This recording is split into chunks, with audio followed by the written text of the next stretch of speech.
ছিনতাই করাকালীন সময় হাফেজ কামরুল হাসান 23 নামে একজন ব্যক্তিকে খুন করা হয়েছে।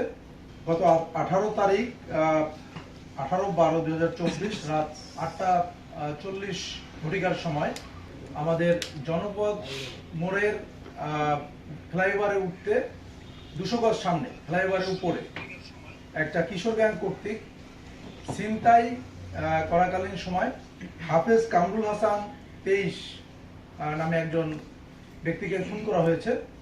তো ঘটনাটা ছিল এরকমের যে হাফেজ কামরুল হাসান উনি ওনার বন্ধুদের সাথে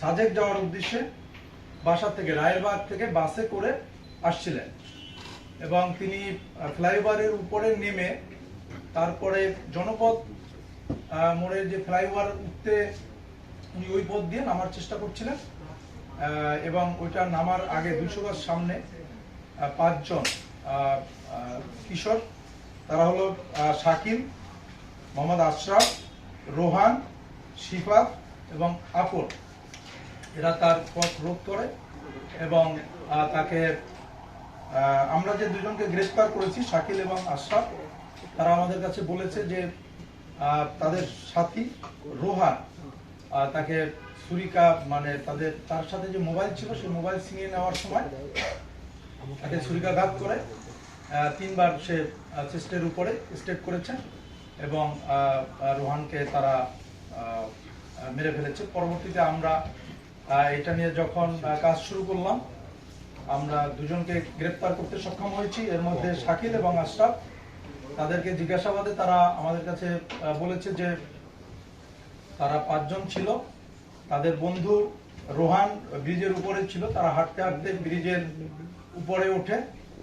এই আশরাফ, শাকিল, শিফাত এবং আপন এবং এই যে রোহানের সাথে দেখা হয় এবং ওই ব্যক্তি যখন আমাদের ডিসিস্ট তিনি যখন ফ্লাইওভার থেকে জনপদ মোড়ের দিকে নামছিলেন, সেই সময় তার কাছে একটা মোবাইল ছিল, মোবাইলে সম্ভবত তিনি কথা বলছিলেন।